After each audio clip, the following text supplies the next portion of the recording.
Globalization, I've identified it as a legal phenomenon. You can also identify, well, of course, we have to recognize that it's an economic phenomenon. It's a technological phenomenon, commercial phenomenon, cultural phenomenon. It's all these different things. Keep watching to learn more. Book 4 in the new Thinking Aloud dialogue series is Charles T. Tart, 70 Years of Exploring Consciousness and Parapsychology, now available on Amazon. New Thinking Aloud is presented by the California Institute for Human Science, a fully accredited university offering distant learning graduate degrees that focus on mind, body, and spirit. The topics that we cover here. We are particularly excited to announce new degrees emphasizing parapsychology and the paranormal. Visit their website at cihs.edu.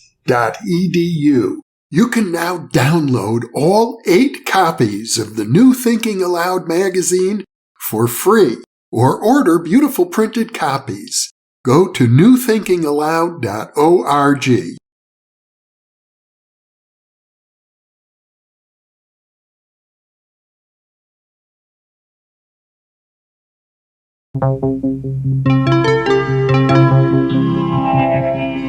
Thinking Aloud. Conversations on the leading edge of knowledge and discovery with psychologist Jeffrey Mishlove.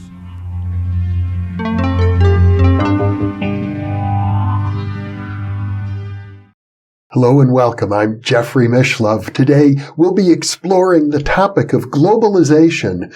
My guest is James Tunney, who is a qualified barrister in Ireland. He has lectured all over the world on the topic of globalization as a lawyer in the field of law. In addition, he is the author of several books. He is also a fine art painter, and his books include The Mystical Accord, Sutras to Suit Our Times, Lines for Spiritual Evolution, about which we have had previous discussions. And I would encourage viewers who because today's topic is rather political in nature, who want a little more background. If you haven't viewed those videos, I'm linking to them now in the upper right-hand corner of your screen. You might want to watch them first to get a sense of the depth of my guest today.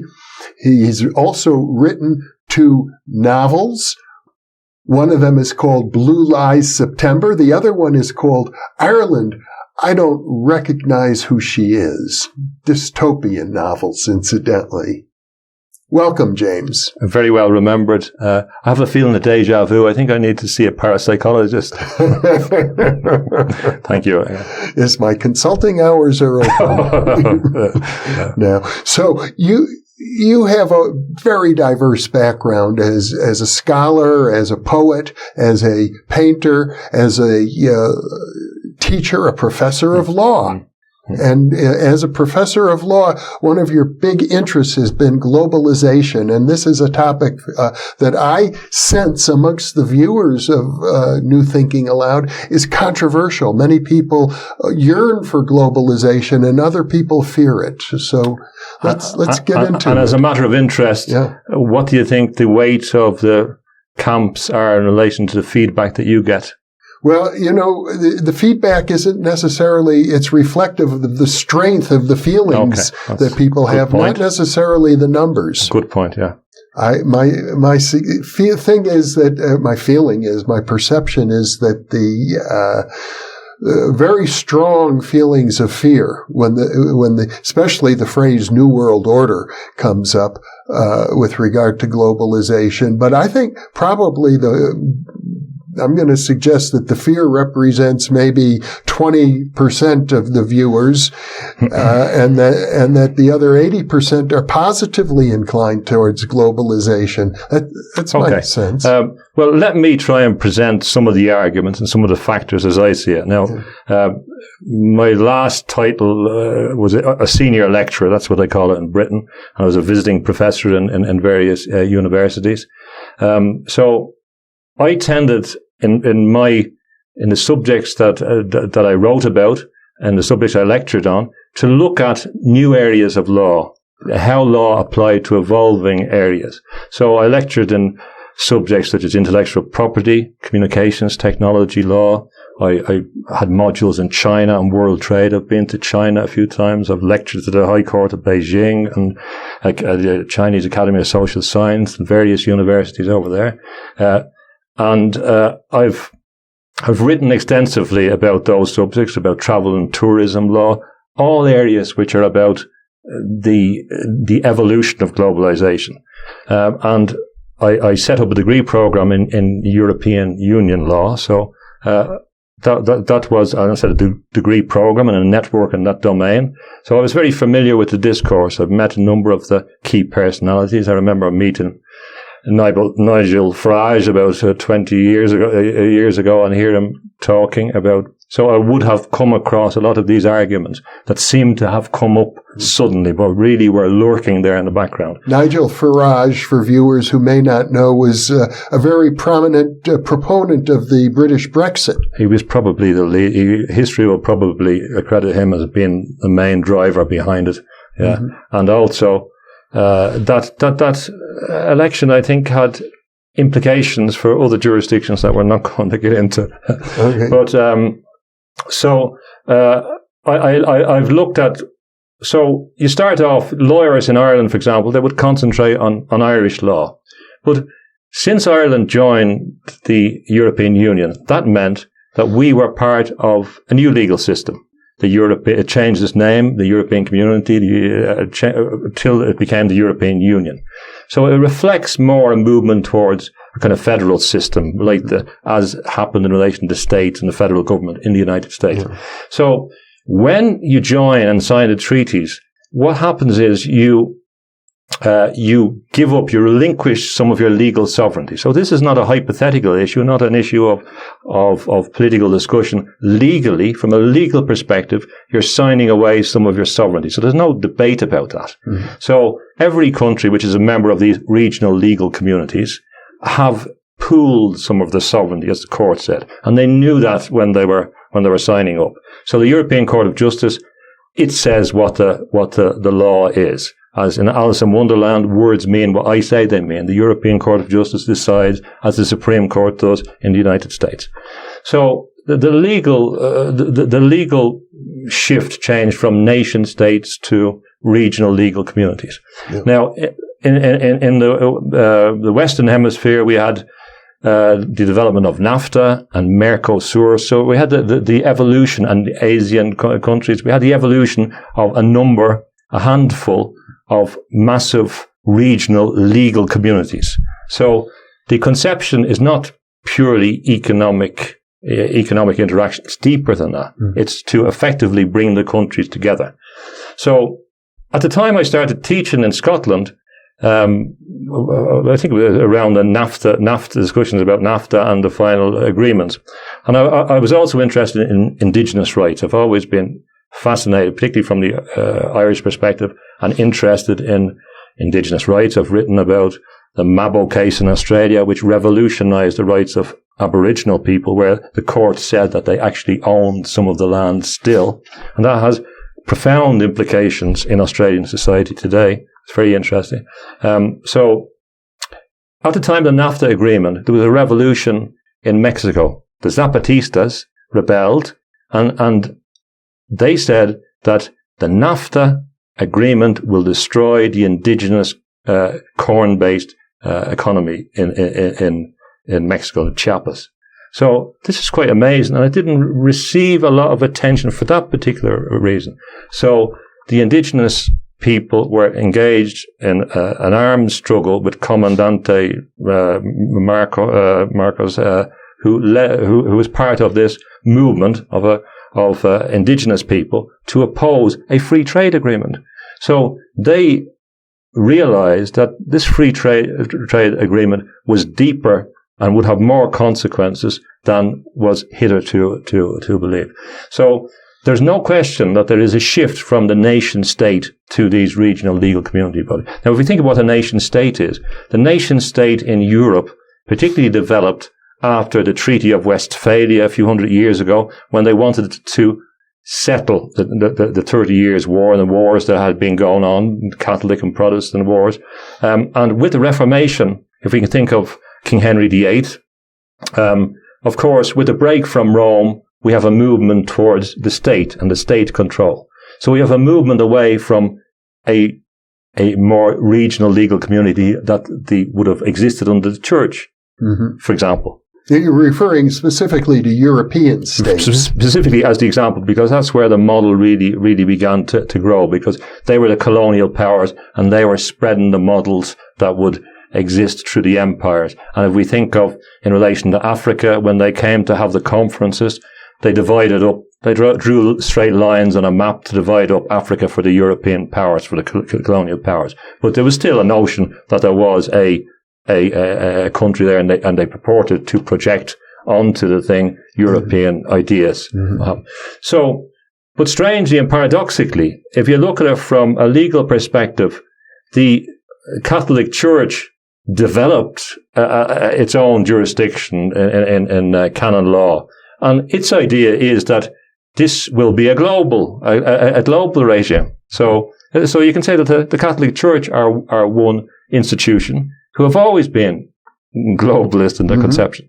And the same would apply to, from a juridical perspective, to Islam, because it would view its rules as naturally encompassing the whole world. So already we can see that there has been ideas, and there are ideas, which predate some of these developments of universal jurisdiction. And any empire would seek to expand at various stages to establish law. So we see, for example, there's a slight different emphasis in the United States, in New Orleans and Louisiana. There's a slight different emphasis of law because of its links with France and the Spanish influence, different emphasis from common law jurisdiction. So the point is that there had been claims to universal jurisdiction. That's a good way to look at it. Idea that there's not just separate jurisdictions. There's one legal order, and in recent times there's a shift back towards that. So the suggestion by a lot of critics, there's a number of suggestions. There has been a lot of discourse about what's called a democratic deficit when you move from one country to regional legal community. So when I'm talking about in Ireland, remember they had a war of independence, a civil war. They had a constitution in 1937, and then it was only declared a republic in 1948. And within a generation after being declared a republic, it's given away its sovereignty. So the period of freedom of the 26 counties, not of the entire island, was very, very, very short-lived. So there's no question that there is a relinquishing of sovereignty. And the question is, well, does the individual have the same protections in this mass system? And you have to remember as well that Ireland had a very strong legal tradition before the common law came. And that the common law partly grew up in Ireland as well when the Normans came, and they developed the systems that would be familiar in the United States as a major common law system, Australia, etc., and concepts of rights. So the rights that developed were particularly based on a Judeo-Christian idea. So and this evolved over a period of time where they increasingly recognized various rights. They regulated the powers of authorities. The barons controlled or reduced the power of the king with the Magna Carta. It laid out rights that we're familiar with, the right to a trial by a jury of your peers. They were established by people fighting to control power above them. And these rights were embedded in the Irish system, the US system, etc., which is interesting because the source of rights is important. And if you say that the rights that an individual has are inherent in the dignity of the individual, based on that religious conception, you come to a different place than you would if you start off, say, in a Stalinist system. Now, there's a curious phenomenon that I've noticed in my lifetime. For example, if you take the issue of hate crime, okay, the idea of a hate crime was not there in common law jurisprudence because it's focused on the individual. And it seems, as far as I can tell, and it happened during the time of my legal career, that hate crime. I remember hearing it for the first time. What's this? I've never come across this term. But there's some suggestion that the idea that hate crime came from Stalinist Russia, because when the Russians came, the Soviet Union came to the table at international forums about human rights, they couldn't come and say, oh yes, we protect the right to freedom of speech, we protect the right to equal. They couldn't do it. They didn't have it. So they came up with vague notions of protecting groups. So the idea of protecting groups is an idea which is recent and it's alien to the common law tradition. It's a big shift. And then in Europe, you have, for example, you have a civil law and a common law tradition, two different traditions. So it is a very, very complex process. There's no question that in these regional legal communities, things change. And the question is, it seems in Europe, and like in Ireland, there's a lot of satisfaction with the European Union. So people don't seem to feel that there's any loss of rights in that sense. It seems, from what I can tell, I don't hear much discourse on that. Some people are unhappy, as we always get different perspectives. But I don't see a huge movement. There was a professor who I used to see going around Trinity, who was an economist, who took action against the state and said that they couldn't give away sovereignty, that required the country to take or to have a referendum before. But anyway, so we have these regional legal communities, and then of course from there it's kind of natural to say, well, let's bring it together. Now we have the United Nations, and again people would say, well, the United Nations doesn't reflect the dominant legal foundational things in certain countries, or we'll have to reduce the level of protection of human rights. There's various views on the efficacy of the United Nations. And then we have another approach. Now, and the approach the shift that I predicted when I taught law in St. Andrews in the international relations course, because the idea then was when you looked at international relations, you focus on states versus states. They call it realism in international relations theory. And I thought, this focus is a bit too narrow because the world has changed. So I was trying to emphasize the fact that in the future, the legal discourse in international relations would shift to commercial issues, that they would become more significant. And this actually is what we hear in the discourse. If you listen to people that I've heard from the other side of the Atlantic, like Steve Bannon, for example, he is talking about economic nationalism, if you want to call it. Some people describe it, but they are the issues that were always going to come to the surface because there's a shift from some of the other issues that existed in a world not affected by technology to the same extent. So, but perhaps I think we have to begin to think and say, what is globalization apart from that? Yeah. Well, I mean, one of the major factors in globalization today is our multinational corporations. Some of them are wealthier than individual nations. That's correct. So we have to consider that globalization, I've identified it as a legal phenomenon.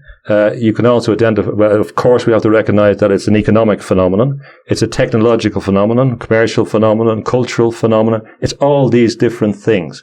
The key for me when I looked at the future, and I listened to Arthur C. Clarke's series in the 60s about the future, and his view was that once you had the satellite communications, all borders where technology rendered those things redundant. And I wrote an article on the basis of that about the digital remastering of the concept of jurisdiction and try to anticipate some of these problems that were going to transpire. So technology radically changes it. So you might argue that in fact the world governance system is here. Yeah, this is some people do. That is it's the iPhone. well, yes. I mean, these things are inevitably going to create convergence, and we will still have to deal with this system of power. Now, there's the argument against the global government, of course, is that you're going to concentrate power. In any system we look at, in a lot of systems, we can see that we might have the noblest of aspirations, but eventually there's a party comes in, a party system, and in the party they struggle for power. If you look at the history of the Roman Empire, What is it? It's a litany of the struggle for power. I think that the history of the Roman Empire will be a good analogy to look for the future of what a future global government will be in relation to struggles for power. And unfortunately, in that context, the nice guys don't win, if you want to put it simply. The people that are more understanding, more open, they're not going to rise to the top. And we have some evidence, as far as I can see, that psychopaths are very good at rising to the top in organizations. And imagine how attractive it is to a person who loves power to get this structure that guarantees them power, because there will be individuals, there will always be a top to the pyramid. The question is, who is going to be at the top? Is it genuinely representative of the people, which is going to be a difficult thing to do with all the people in the world? Yeah. Is it going to represent a particular ideology? Is it going to be communist? Is it going to be crony capitalism with big corporations? Is it possible to have something in between? Because again, Karl Marx, Trotsky, Lenin, they wanted world government as well, but communism. In fact, Stalin was the only one that was against that, because he was going for socialism in one country because he didn't believe it was possible. That was what a lot of the debate with Stalin and Trotsky was about. Curious enough. So communism wants globalization because they believe that that's the best way for them. Capitalism wants mass markets and to be able to sell. And then we have other ideologies. And the ideology that I'm putting as most dangerous is scientism. I believe that scientism is the one that's capable of linking all the other ones and in fact playing all the other elements. And that if we think of it from, now what do we mean by scientism? Yeah, let's define. Yeah. I refer to not science, the scientific method, not all the good work that scientists do, but the idea that you can take science and use it as an exclusive way of seeing the world, and that view is better, and that view tells you about the meaning of life, and that view tells you about the proper ends, and that view can tell you about final causes, and that it is a superior view to everything else. And your dystopian novel is about that, yes. Because if I'm identifying that fear, and the fear which is most significant, that would be the fear. Because if you're of that view, well, I hear scientists, and some of the scientists that I've talked to you, and other scientists, and they say, well, I'm not convinced that there's any scientific basis to morality. And you say, well, hold on a second. How can that be that this person doesn't know what's right and wrong, doesn't know that there's any concept of good and bad? So are these the people that are going to set the agenda for the future? Now, and the best person on this was C.S. Lewis, because C.S. Lewis wrote in his novel That Hideous Strength about this fear of scientism taking over. And he believed that in the context of a world government, or even a national government, with the evolution of science, that the scientists were going to take over. There was going to be a scientocracy. And furthermore, so people say, well, that's just make-believe, you're paranoid, these people are paranoid, they're afraid of things, they're xenophobic, etc. They can't change, they're behind, they're Luddites, all these things. There's a genuine and a fear there that really has to be respected. So C.S. Lewis wrote about the scientocracy, and also H.G. Wells. So you say the New World Order, people are trying to claim, well, this is something that's, in the dark or marshes on the internet, something that has bubbled up like a will-o'-the-wisp in the darkness. But H.G. Wells wrote a book called The New World Order, and he wrote a book, The Open Conspiracy. And he advocated for a kind of scientific elite taking over. He advocated, that's the key point. He said, we should be open, it should be now open that we're engaged in this conspiracy. We want a scientific government. Religion is just in the way. There'll be no religion. We'll be governed by objectives, and that will guarantee peace. So they keep on claiming that peace is their objective. Although I don't see any great evidence of scientists preventing war. In fact, a lot of the wars are caused by their contributions and employment in the technologies that facilitate it. And I believe New Mexico has a history in relation to the evolution of weapons of destruction. Absolutely, yes. The first atomic bomb was exploded here. Exactly, yeah. So the scientists say, well, we're exploring our knowledge. Oh, well, it has to be done. And here's because H.G. Wells anticipated the atomic bomb. And in his book where he's anticipating, he was reading about radiation, he anticipates the bomb. He didn't believe it would be so big.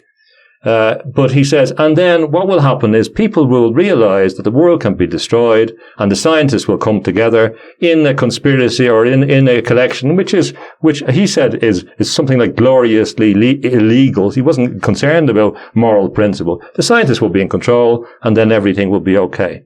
So it didn't work out like that. So you always hear this argument, just let us take over and everything is going to be okay. So, I think Buckminster Fuller also addressed these issues and would pose the question, who would you rather have in charge, politicians or technicians? And he advocated for technicians. He thought that politicians were less effective at getting things done. Yeah, but they might bear more resemblance to other humans than the technicians do. The problem with a certain type of mindset is that it can end up just focusing on detail, focusing on objectives. And C.S. Lewis said that if you focus on objectives and take out appeal to a higher authority, that then you will end up with either fascism or communism, and they would both be destructive. Well, religious authorities don't have a great track record either. I mean, we had the Inquisition under the Catholic Church. Yeah, I might argue, in relation to the evidence, that if you look at the numbers involved, if just take that Inquisition thing, to some extent it's been overblown, I think. If you look at a number of the books, there's an argument that if you take that example and ignore all the achievements, the achievements over the hundreds of years, that, you know, in the scales, it's not the key issue. You could focus on other issues, but certainly if you look at the Catholic kings in Spain, if you're in 1492, Columbus going to America, the expulsion of Islam and Judaism from and the Reconquista, as they call it in Spain, and the conquest of the New World. Those things are of a different order. So those issues are more devastating than I think the doctrinal investigations in Torquemada, however bad they were. So certainly they don't have a good record. So that would be an argument against relinquishing power to big institutions as well. Yeah. Well, when you talk about scientism, I know that one of, as a parapsychologist, attempting to interject an awareness of, one could call it spirit, one could call it non-local consciousness, there are many words, but we rail against scientism because the mainstream scientific culture doesn't want to recognize the empirical data of parapsychology. So a scientific regime would probably outlaw parapsychology. I don't think so. I meant scientistic. Yeah. Funny enough, I don't think they'll do that. I think they'll take you over. I think that's what's going to happen. So, and I think that's what they're moving into consciousness now, and they'll begin to cherry pick what's there, incorporate it into the scientific method, ignore the sources as they always do. Science is fantastic, but it can't tell us how an anesthetic works, for example. It's unbelievable. They don't tell you about the fact that indigenous people knew how to operate these things. They don't, and that they took their knowledge. They don't tell you that how sophisticated the science is and traditional indigenous knowledge that enabled them to identify the combination of two plants necessary to create the ayahuasca experience, for example. They ignore all that, and they want to claim the benefits of everything and the responsibility for nothing.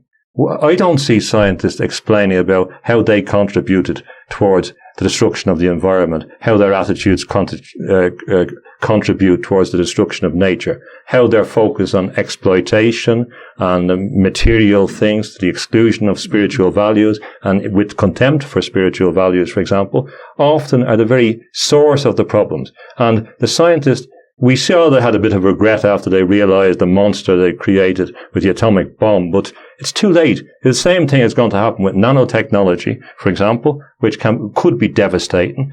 Some of the experiments with biotechnology and the combination of those interacting in unanticipated ways. Nanotechnology, genetic engineering, artificial intelligence. Yeah. And we go back to that idea of the mad scientist that we were talking about that runs through literature. Yeah. For example, even in the Batman idea, the comics, they're talking about corruption, officials and all. I suspect a lot of these artists utilized their approach to make critiques of society that they wouldn't have an opportunity to do otherwise, and to describe in the corrupt environment. We can see that also with Alan Moore in Britain and his work as well. Mm-hmm. Yeah, Alan Moore, the author of the Watchmen. Yes, and it was done V for Vendetta as an interesting example. And his graphic novel V for Vendetta led to all the anonymous masks, a Guy Fawkes representative. So it's an example. You're always asking about, well, how do these things influence society? And he's as far as I understand from his description, he describes himself as a magician, so he's very aware of it. Yes, I know that Professor Jeffrey Kripal at Rice University, in his book Mutants and Mystics, writes about a number of the great graphic novel artists and how they've been influenced by esoteric traditions. Yeah. And associated with this idea is, if we look at where science is going, so my idea is that what many scientists are preparing us for is the move away from the emphasis on natural selection to artificial selection. So we'll go back to, if you look at the upper class in the British Empire, they're always interested in breeding. The who had the breeding to be in the pyramid of control, breeding horses, breeding plants, breeding dogs. It's a fascination with that. You can see it in the background of the people who are supposedly solely interested in evolution. In Huxley's grandfather, Thomas Huxley, you can see this interest in, and associated with that came with ideas of, people forget about the racial context to that, studies of evolution.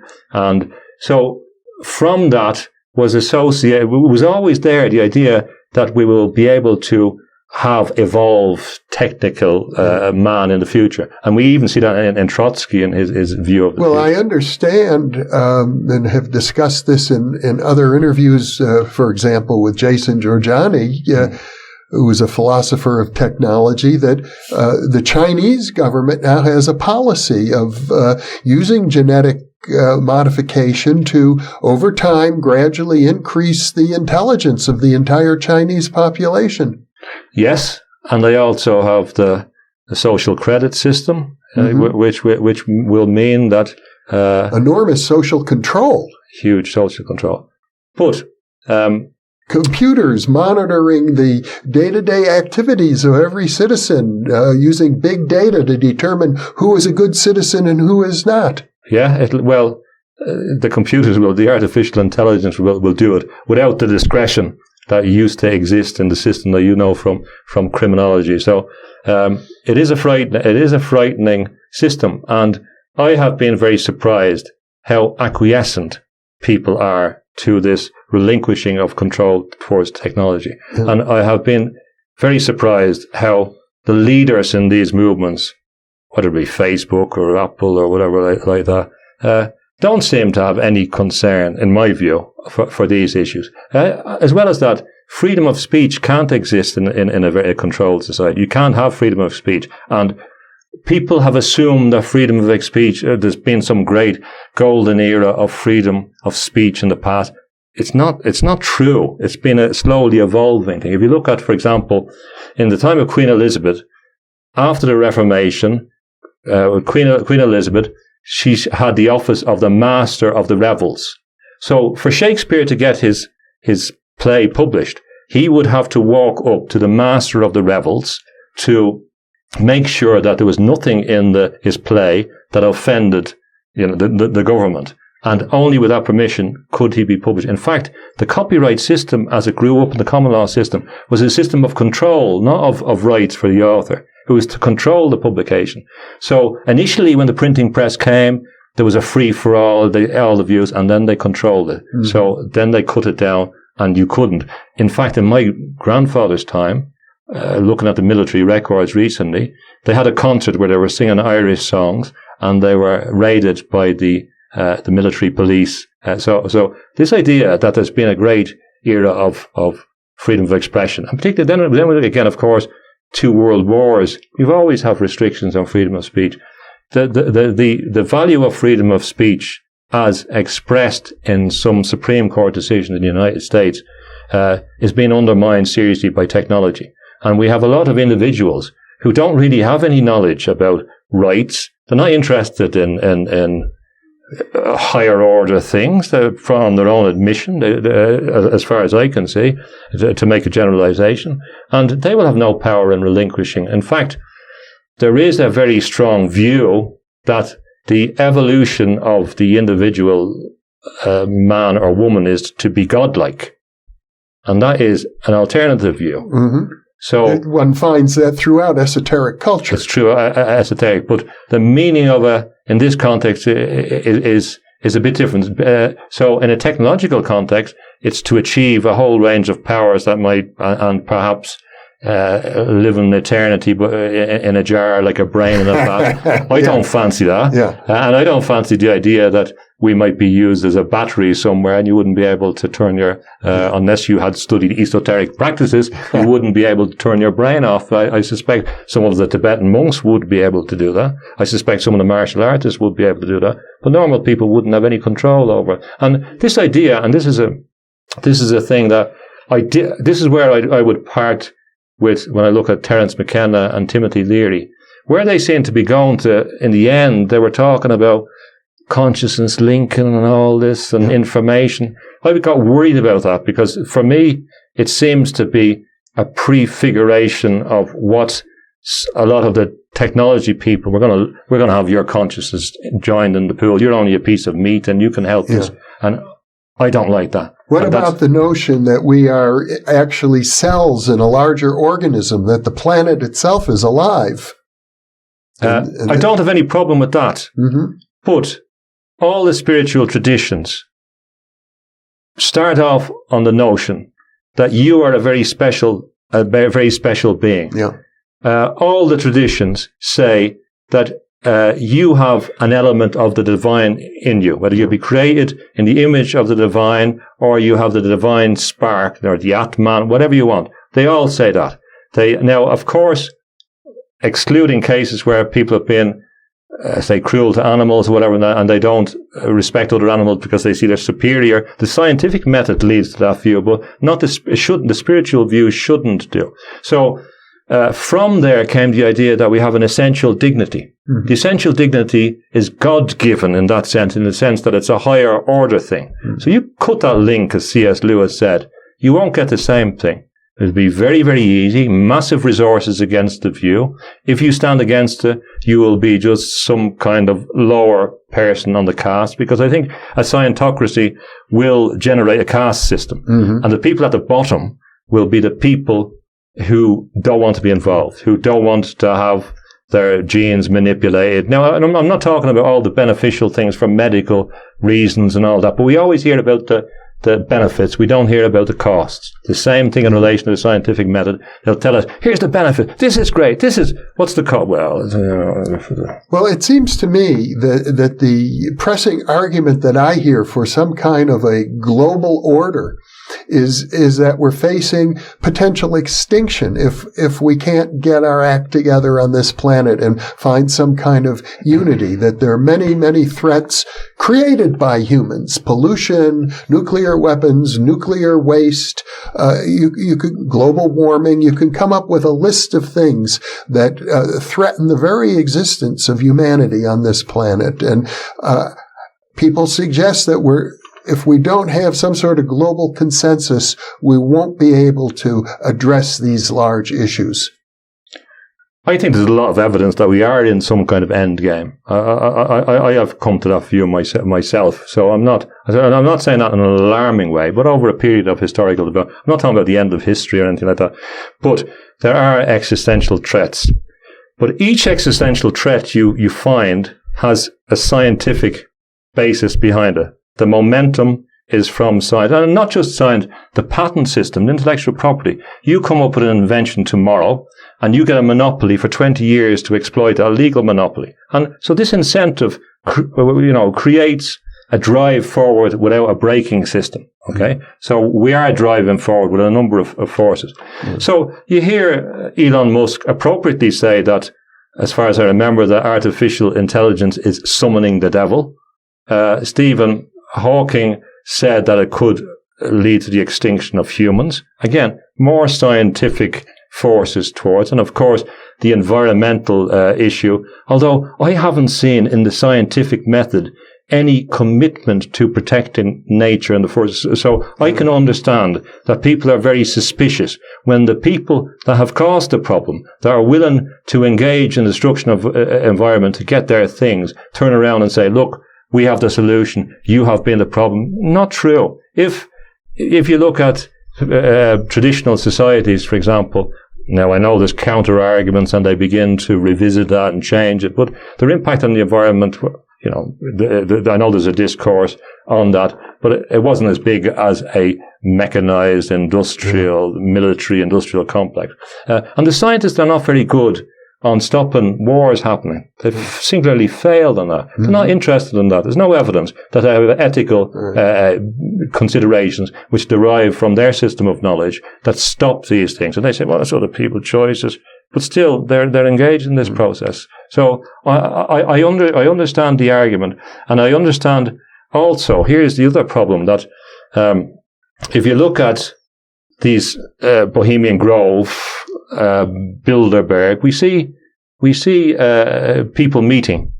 People who are very wealthy and powerful who join together in associations and clubs and discuss issues like the future of governance on the planet. Exactly. And who are probably the incipient or elements of the incipient world government, of course, that won't be able to exclude China and Russia and other countries in that, because it's not going to happen, barring a catastrophic war that I know some elements seem to want. There's always a drive to war in that. But, sorry. Well, it needn't be a war. It could be any kind of large-scale global catastrophe could catalyze some sort of a dramatic movement toward a global regime of some sort. Yeah, well, we see that in Independence Day and the aliens coming, but we also have to anticipate. Unfortunately, if you look at the history of the United States, for example, or other countries, we see that it's very, very easy to create a pretext for war. I still don't understand the forces that led to all the British and Irish joining up to enlist to go and be slaughtered in the trenches in war. It's beyond my comprehension. After reading all, I cannot understand how that happened. You can begin to understand when you look at factors such as the fact that they had open-ended contracts for armaments production. So they were going to produce weapons to the best of their capacity, and in a way, the individuals were sacrificed to these weapons. And it's interesting, of course, C.S. Lewis and Tolkien, of course. C.S. Lewis, who comes from Ireland, and Tolkien meeting in Oxford, and Tolkien being in the First World War. Well, Tolkien came back with his fantasies and all that kind of stuff. And I wonder, but does that fantasy help in any of the situation in relation to the issues? Does it address any of what was going on, or is it an escape? Is it a useful contribution? On the other hand, Lewis was trying to say, well, what does this mean? Why is these things happening? Because there have to be some preventative mechanism. And where I think we're getting to is that the finality is that there has to be a reckoning between people who are taking a spiritual path and people who believe that we are machines who can be improved by technology, and that's all we are, and that there's nothing special about consciousness, may not even exist, and we should relinquish our consciousness to the greater good, to the more intelligent artificial intelligence, and the nothing special. So that's where we're coming to. So that's why what we talked about in relation to mysticism, irrespective of whether you're Hindu, Muslim, Catholic, Protestant, whatever, it doesn't matter. There is a similarity of interest in relation to emphasizing the importance of spiritual values and not utilizing spiritual traditions as an excuse to promote division and war. That's not what spirituality should be about. It should be about the opposite, the counterforce to that. And we can even see it in Star Wars. We know that Star Wars was influenced heavily by Joseph Campbell's idea. We have an empire, and we have people fighting against an empire, and we have the Force, which I believe that George Lucas studied mystical traditions to come up with a concept of the Force. Comes through very strongly in that series, yes. Yeah, and we can also think of Philip K. Dick, the great Californian novel writer who anticipated with Blade Runner and a number of these films that people are familiar with, where the future was going through mystical experiences. He had this vision that we were still living in what he called a black iron prison, which was controlled by the Roman Empire, which had never gone away. He saw that. He thought it was manifesting itself in the Nixon administration. That was his perception. And we were talking about that in relation to Archibald Cox, who I met. Yes. Name drops. So Philip K. Dick was very interested in that, but he foresaw a dystopian result in relation to the control of technology. Well, I think it ultimately may boil down to human nature itself. If there's going to be any kind of a global coming together, whether it's governmental or organic in some sense, we have to deal with our own nature, who we are. One might say we're primates. We do have aggressive instincts. We do have an urge to be the dominant alpha male in society. Many spiritual traditions address this, though, overcoming our animal nature. Well, the problem is that when I was in teaching in Britain, and I was watching the run up to the Iraq War, and I couldn't figure it out.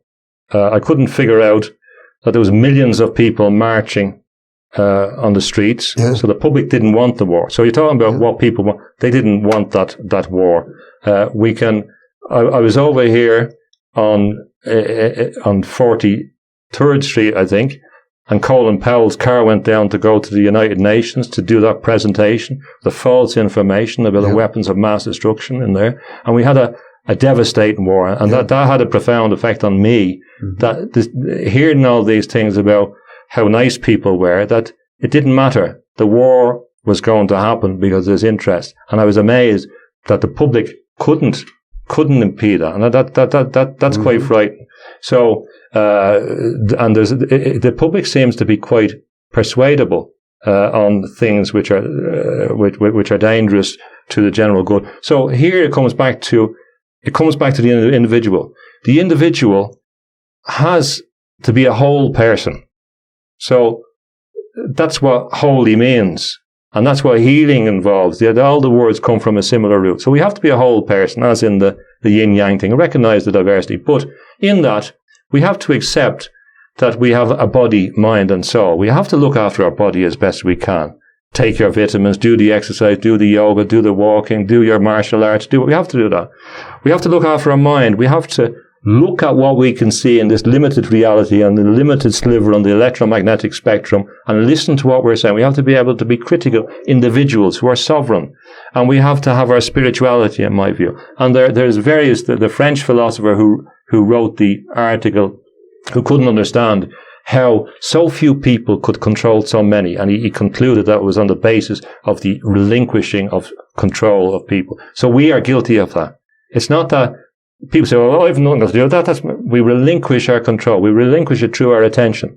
So if we spend all our time with the minimal free attention we have on reality TV, for example, or things, well, that's what we're worshipping. That's what we're giving our attention to. And if it's at the expense of the things in the background. You find as well the big jumps in attention in reality TV when there's something nefarious going on in the background. Yeah. We're guilty in not focusing our attention. So there is evidence from Dean Radin and the Institute of Noetic Science about how individuals meditating can affect the world. So my argument is there hasn't been enough genuine commitment to the growth of individuals who may be able to create mass movements or of themselves, where they're individuals, where they're magnetized and moved by a genuine commitment against war or whatever, as was in Berkeley in relation to the Vietnam War. That's philosophy. But that can be manipulated. We always have to be careful, because what I believe has happened in the left-right politics is there are people moving between. So what we think was a left-wing position may be not actually a left-wing. What we think was a conservative, it was not. So that philosophy is there in relation to ideas of entryism and things like that. So we have to be very, very critical. We can't relinquish sovereignty. We have to inform ourselves, and we still have to grow as an individual. Edith Stein, the Jewish Catholic convert, she was still practicing her view when she was in Auschwitz before she died. So the journey in the spirit never happens, even in the most horrendous circumstances. But I would say, I think what you meant to say is the journey in the spirit is never squashed. And it's never squashed. That's correct. It's never squashed. It's never over, and it will never stop because of external conditions. In fact, that's when it's most valuable. That spiritual courage from the heart, accord, etc. So, I would say to you that what I'm afraid of in all these debates is that it's very easy to manipulate us. I believe, actually, if you look at 1949, the cybernetics group in London, you had a Macy conference over in the United States, but in London you had the Ratio Club. And these were all the people who were interested in computers and behavioral science. And they met in the basement of the Queen's Hospital near Russell Square in London. They had Alan Turing was there before he began to be persecuted. And they were looking at cybernetics. A lot of them had been involved in the Second World War. And they set about looking at how they were going to be able to control human behavior. So these guys now know more about us than we do ourselves. And we're easily manipulated. And they have formulas and algorithms that can manipulate us. And you notice, as in imperial systems, the primary policy is to divide and conquer. So what you do is you divide into two groups, and then they're still going against you. You divide into other groups. You create different things. You create reasons why that group. That's very handy, because then you can proceed with your agenda. And that seems to be happening across the globe. It's happening across the globe. So I don't want people to be forced into a group. I'm for this, I'm against that. I'm for this, I'm against that. There has to be a middle ground. If the middle ground disappears, as Yeats said, the center cannot hold and all things fall apart. If the middle ground, consistent with ideas in Buddhism, consistent with ideas in Vedanta, consistent with ideas in Christianity, remember again, Jesus said, well, he was there with the Roman Empire, and he's saying, but render unto Caesar what is Caesar's. So my kingdom is not of this world. That's what the spiritual tradition says. So Jesus, if you look at it in an esoteric idea, Jesus was crucified on Calvary, Golgotha.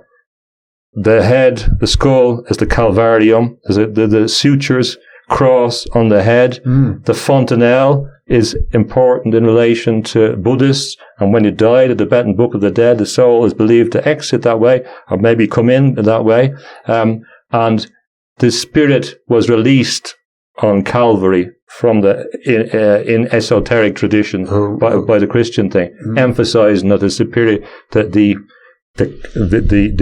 place of the skull above the temple, the spirit was the most important thing, irrespective of what the external thing is. The problem is, if there's an existential threat to all mankind or to all spiritual traditions, well, then the question is, well, how does that persist? But that may be the end game. That may be the destiny of humans that are not intelligent enough, with all their wisdom, with all their scientific data, with all their cybernetics, not intelligent enough to prevent their own destruction.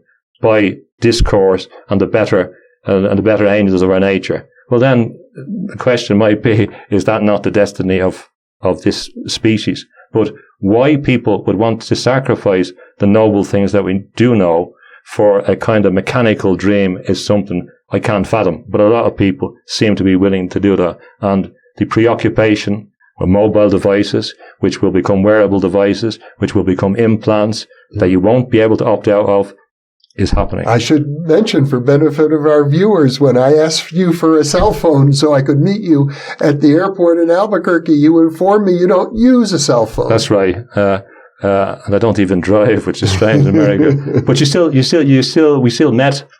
Yes. So, and you're here. Yeah, exactly. Yeah. And there's nobody bothering me on my mobile phone. But I mean, there is an important thing. When you have a screen that takes your attention, you have to remember that if we accept that we're living in this restricted sliver of perception, and then that's not an accurate reflection of reality, and then we put a screen in our view. A screen is meant to give us a window on the world, but a screen also keeps things out. Sun screens keeps things out. So this screen takes out more reality. We're being driven into a situation where it's very easy to play puppet master with us by machines, by people who have extracted all the data. And one legal point which is important, I don't want to miss this point. You may have noticed a lot of interest in data protection in recent years. Where did the concern for data protection come from? It came from realization that the Nazis would not have been able to persecute the groups that they did if they hadn't had a card index system, IBM, that they were able to use and identify who people were. So they were able to identify using the census as well, which I believe that there was one of the census had identified people by religion. They were able to identify where they were. So afterwards, after the Holocaust, people began to say, well, maybe we should be careful with our data. And we shouldn't be used, because you don't know in the future who's going to be in control. So the groups that are being celebrated now and are voluntarily given all the information that they want and subscribing to certain identities may be persecuted in the future.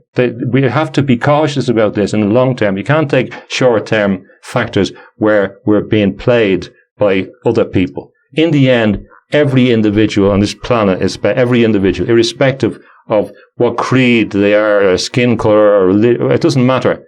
Every individual is special. And if they begin to realize that and believe in it and ignore some of the other nihilistic doctrines of existential despair that's promoted not just by science, but also in a lot of literature. I think of Samuel Beckett, for example, an Irish writer, very gifted, but he takes away the mystery and leaves the misery in its place. I don't fancy that. I'd rather the mystery rather than a misery.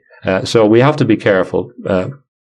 Well, James Tunney, once again, an eloquent exposition of very complex issues that have troubled me for quite a while. But I feel heartened in the sense that this discussion is really one of the reasons that I keep putting out these videos 3 times a week.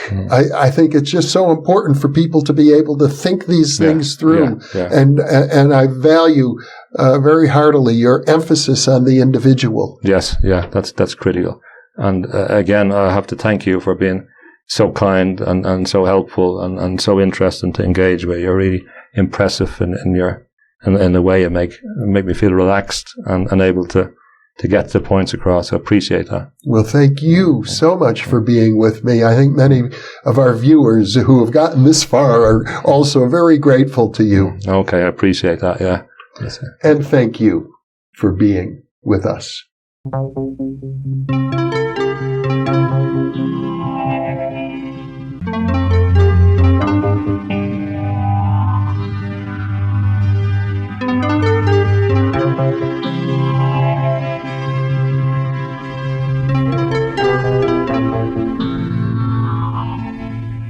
Book 4 in the new Thinking Aloud dialogue series is Charles T. Tart, 70 Years of Exploring Consciousness and Parapsychology, now available on Amazon. New Thinking Aloud is presented by the California Institute for Human Science, a fully accredited university offering distant learning graduate degrees that focus on mind, body, and spirit. The topics that we cover here. We are particularly excited to announce new degrees emphasizing parapsychology and the paranormal. Visit their website at cihs.edu. You can now download all 8 copies of the New Thinking Aloud magazine for free, or order beautiful printed copies. Go to newthinkingaloud.org.